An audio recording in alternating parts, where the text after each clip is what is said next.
Well, greetings, everybody, and welcome to the Duerrisms podcast as presented by the fine people at Advanced Physical Therapy. As you can see, a very special guest this week, the Hall of Famer himself, Mark St. Clair, obviously well known for his days as Hannibal High School head football coach, now calling plays for a really good Bowling Green Bobcat offense right now. And first of all, Mark, you're the second coach I know who's kind of stepped back from a Hall of Fame head coaching career and done the assistant thing. How gratifying are you finding that, getting to do all of the things you love about coaching with none of the other head coaching hassle? Well, there's obviously a bunch of advantages. I don't have to deal with a lot of the day-to-day operation stuff, and I go down there, I coach the O-line, D-line, and I call the offense, and I go home afterwards. You know, my phone doesn't ring. I don't have a lot of other things to deal with, so it's quite nice. And you know, the big thing, one of the reasons, big reason I did is, you know, Joe Chin's just a great guy. He's the head coach down there, and Matt Chancellor, AD, they asked me to do this, and I've enjoyed it, enjoy the kids, and a lot of support down there, and just the ability to help some young coaches get off to a good start. It's very gratifying. The fine folks of Monroe City will tell you it's good Monroe City stock. Joe Chin's a special coach in a lot of ways, and you get to see that day to day in the first 2 years that he's kind of taken over the head duties over there at Bowling Green. What do you like about him that makes his future so bright moving forward? Well, first of all, Joe's got a lot of background in football, but more importantly, he just cares. He cares about the kids. He cares about football. He cares about the school, and Joe doesn't have an ego. He doesn't care who gets credit. He just wants things to go well. He wants people to have fun. He wants the kids to enjoy the process, and he's in it for the right reasons. And you know, I can't say enough about him. He's just a great guy that I'm willing to help because of who he is. You had a chance as well to be in with Austin Leak. When he was on the Bowling Green staff, he's gone to Mark Twain this year and done such a fabulous job with that team, which is currently 6-1. And I know you work pretty closely with Austin. Again, another guy with a really bright future in this business. You're not at all surprised with the success he's having, are you? Oh, absolutely not. You know, I talked to Mark Twain before he was hired, and Austin's a bright young man. He's paid his dues. He's coached junior high. He's coached high school. He's coached a variety of things. He's asked questions. He's done some things to get himself prepared to be a head coach. And this was a great opportunity for him and a better opportunity for Mark Twain High School to hire a local guy that comes in there. And the kids love playing for him. You know, obviously we played him. I've seen him on film, and even when he was at Mark Twain, the kids just like playing for Austin. From the standpoint of where we're at right now, for you, let's talk a little bit about your football team because you're undefeated. And the knock against the Eastern Missouri Conference has always been, hey, kind of the little brother, stepbrother to the Clarence Cannon.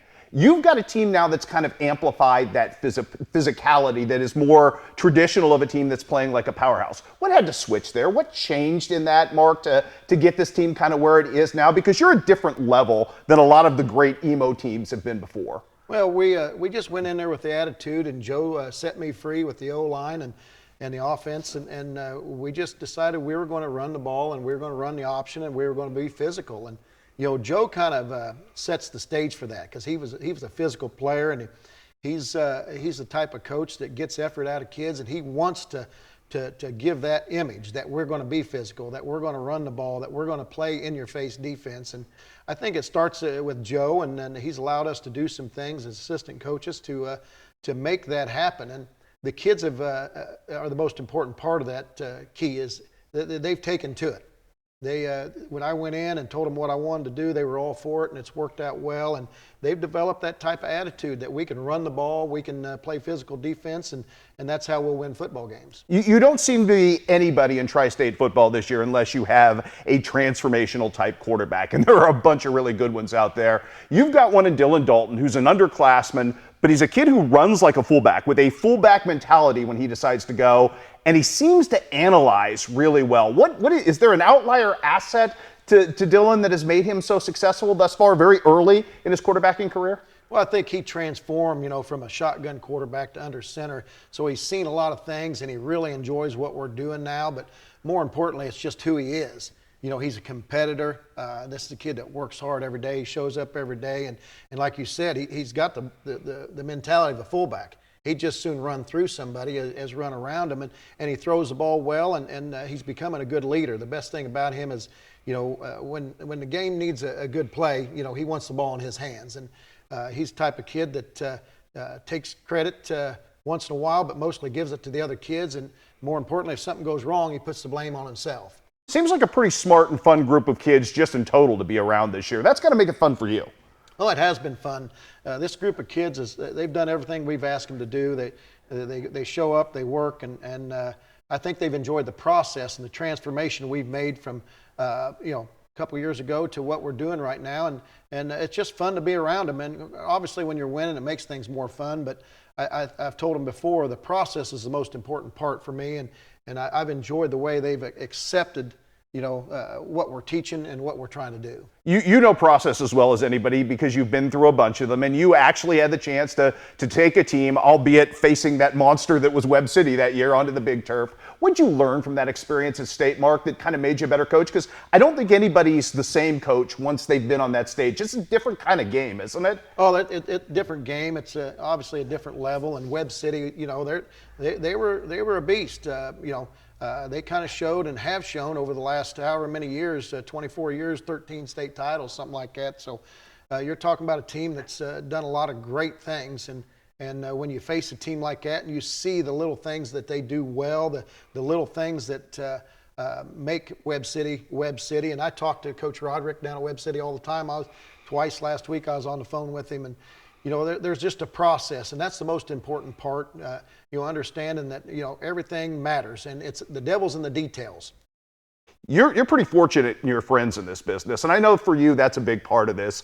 It's as much talking football theory and having fun with guys that never gets old, does it? Oh, absolutely not. I'm on the phone every day with a coach somewhere, whether it's Coach Nesbitt down at Truman State or his son Ryan Nesbitt at Troy, or who's done a fantastic job. Just an outstanding job. I talk to him usually once a week about how his game went, who he's got coming up, and what's going on. And there's just so many great coaches around, and everybody's got something to offer. And I'm one of those that I'll ask them questions and see what's going on, and just like to see what's going on in the community. I talk to Kevin Miles either via text or on the phone once in a while, and obviously Austin Leak, you try to text him here and there, but even some coaches down the southern part of the state or across the state, just try to see what's up, because I believe in football. I believe in what football offers for kids, and what we're trying to accomplish with football goes way beyond teaching the game. It goes beyond teaching life, and and I believe there's a lot of coaches out there with that same idea. From a standpoint, Mark, of all your guys, the guys you coached with, guys you brought up in this business, guys I know you're exceptionally proud of, are all at Hannibal High School now, and it's kind of like letting them tend the old house a little bit. For you, how much do you keep tabs on that, and how proud are you of what Hannibal's been able to do this season with what they've got kind of cooking with Jeff and that group? Oh, I'm very proud of those guys. Jeff I knew when he was in high school, and then he was coached at Bowling Green, and then he was my offensive coordinator for 5 years, and now he's the head coach at Hannibal, and I'm extremely proud of him and happy for him. He's a great guy that's in it for the right reasons. He cares about the community and the kids, and he's got a great staff working with him, and there's a great group of kids at Hannibal. You put good kids with good coaches and a great community and school that supports it, good things happen, and that's what's going on right now. So from a standpoint of Hannibal being undefeated, Bowling Green's undefeated, North Shelby is undefeated and coming off a win over the #1 8-man team in the state last week. And then in Class 1, you've got Monroe City and Highland and Mark Twain all playing really well. These are really heady days for Northeast Missouri. You know this culture better than anybody. There's a sense of pride in that, because I know for years you'd ask me, hey, how good's Centralia? I mean, we like to see this region do well, don't we? Oh, absolutely. I've taken a lot of pride over the last 30-some years in what goes on in our community and then the communities around, whether it's on this side of the river or the other side of the river. But Northeast Missouri, I've really taken a lot of pride in what we've been able to do as a collective group. The coaches, the communities. You take Palmyra's and the Monroe Cities and, the Hannibals, and you go down to Bowling Green and Mark Twain, and you go over to Centralia. All these local teams, I want them all to do well. Obviously, I wish them luck, except for when they're playing us. But it is a sense of pride, and it's not us against them, but we're all in it for a common cause. And if we can get together and make football in Northeast Missouri better, I think that's a great thing. I want to talk to you a little bit about some football theory here, because you are a guy who's deeply tied in, and you care about football. And that doesn't necessarily mean it has to be 11-man football, because I think we've seen with the proliferation of 8-man football that some of these schools that were non-competitive found a way to get football exciting again within your community. I know we're up to Knox County and North Shelby in our area. You were a guy that grew up in Southeast Iowa, and I know 8-man football was kind of big up there for a couple of different times. Are you happy to see this growth for some of those schools that were at the margins? Oh, absolutely. And I've promoted it for years with the different local schools that, if we can even get 8-man football into some others and just promoting football. Again, I go back to, I believe in what we do in football is not just teaching football, we're teaching life lessons. The same things I tell kids that they're going to make them successful on the football field is what I'm trying to get them to do to make them successful in life. And I tell them all the time, I'm not telling you this stuff just for football. I'm telling you that's to be a better father, to be a better brother, to be a better son, to be a better classmate, to be a better teammate, all that stuff. And if we can do that as a collective good in coaching, and you'll find that most of your coaches are out for that good. They want that to happen. So I enjoy the game, whether it's 8-man, 11-man, it's football. And I think football has a lot to offer. I'm a big believer in all athletics. I played 4 sports in high school. I've coached everything from basketball at Quincy to football and track and basketball at Hannibal. And I believe everything has a place for kids. And I fall on the theory that if kids aren't doing something positive, it's possible they're doing something negative. Your influence doesn't stop at the river, though, because I know you have a very good relationship with Rick Little that dates back a couple of years. Quincy High football's in pretty good hands, isn't it? Oh, I'm a big fan of Rick. Everybody knows that. He's put together a quality program here for years, and I was obviously got loyalty to Quincy High because I started my career at Quincy and after 2 years went to Hannibal. But Rick's come in, he's done a great job. He's got a solid program. He's doing a good job with the kids and the coaches. And the big thing is the community's bought into it, to what he's doing. And it's in great hands, and it's just good to see. Bill was at Q&D for years, and now Jack, and always been solid there. And with Quincy High having the solid programs, and everybody knows about the smaller schools in the area in Illinois. It's just great to live in this area where football is promoted the way it is. And coach is doing such a great job in teaching kids life lessons through football. You've been here a long time. I think your first year was my first year your first year was my second year in the area when you took over at Hannibal. I had 1 year with Paul as the head coach, and then you took over, and it's been a long run. It's been a long time since we've seen local college football kind of get to the level that it's starting to peak at. You've seen the great job that Tom Sally has done at Culver Stockton. Gary Bass seems to have torn the corner at Quincy University. Your good friend Greg Nesbitt has it really rolling at Truman State. That's really good for the area, is it not, Mark, that we finally kind of have a feeder system in place that, hey, if you play here, and I think when we get to sprint football at Quincy University, that's going to be a big thing too for the kids who are kind of marginalized, who still want to continue with football, who might not be big enough to play at that next level. That's kind of a neat culture brewing there. Oh, it's absolutely. I talk to Coach Bass once in a while, Coach Sally, and of course I talk a lot to Coach Nesbitt down at Truman State, but when you have things like this in your local communities and kids see this, and whether they go in person, they hear about it, they see it on TV, we're still promoting the game, and we're promoting what's good about the game and what we're trying to learn from the lessons of the game. But the job that Coach Bass has done and Coach Sally, and everybody knows about Truman State, and they're very competitive each and every week. It's just great to have the colleges as well as the high schools doing well in the area, and it gives the kids a little local pride that, hey, I can go play here, I can go play there and be successful. And I hope a lot of our kids see that. I want to go deep catalog with you just a little bit here, because there's a famous saying about gamblers that they rarely ever remember their big wins, but they can remember with amazing clarity those really bad beats. Is there one defeat over the years, Mark, that still gnaws at you above all others? I know they all gnaw at you. I've done some, yeah. Is there one that you wake up with a cold sweat, like, hey, I didn't study for the test nightmare, that you're playing this team again? Well, obviously, I've got to go back to Helias game where we lost it on last second pass. That was a tough one. We felt like we outplayed them for most of the plays, but they threw a very long pass at the end of the game and made a one-handed catch in the end zone.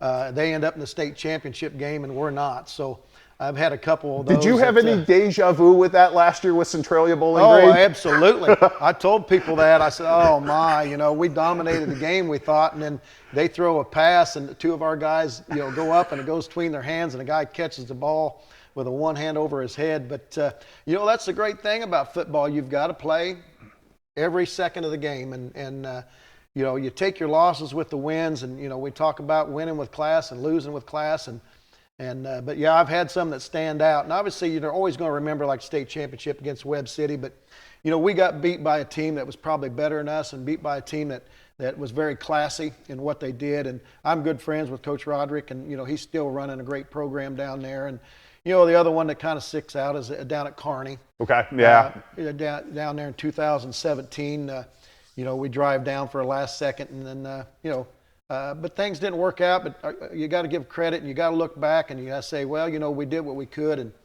things just didn't go our way. But you can look back on those things all you want. You know how it is.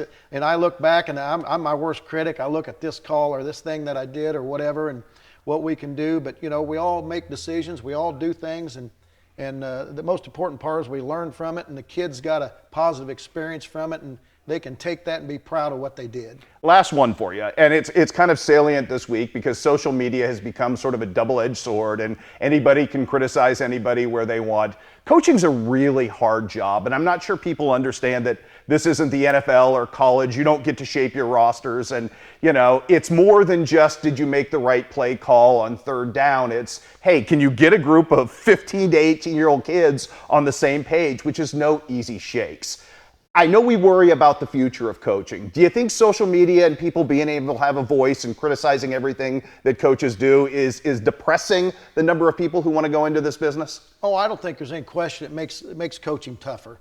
And quite honestly, it makes it tougher on the kids, even though they don't know that, because now as coaches, we deal with what kids are putting on social media or what somebody else is doing, or, even conversations that end up being, taken out of context or in context, either one. But yeah, it does make it tougher as coaches because it gives a free ticket for people to post stuff and do stuff and people to jump on there and do things. And I know a lot of coaches, and I've been in coaching, my entire adult life, and I love being around kids. I love coaching. I stayed in high school coaching for a reason. Yeah. I love what high school coaching offers, and I've thought about going to the college game. I'd love to give that a try sometime, but I love what we can do in high school football, and we can shape young men into better sons and better adults and good working adults, and so. I hate to see that social media kind of keeps some coaches from doing it because it very well may. They have to deal with everything on a daily basis. Like you said, we've got 15 to 16 to 17-year-old kids with a lot of stuff going on, and so many decisions are made that nobody really knows. It's always crisis management, isn't it? Yeah, it's a day-to-day thing, and a coach makes a decision based on the information they have, and all that information isn't out to everybody. Sure. And nor should it be. We're dealing with kids, and so we have to make decisions. Coaches make decisions, and for the large percentage of coaches, they're making them for the right reasons, and so it's tough. But it is what it is, and we learn to deal with things. I deal with stress a lot better now than I did 20 some years ago, and we all grow. And the thing about young coaches now is they grew up with this social media. So us older coaches, we're like, what is this stuff?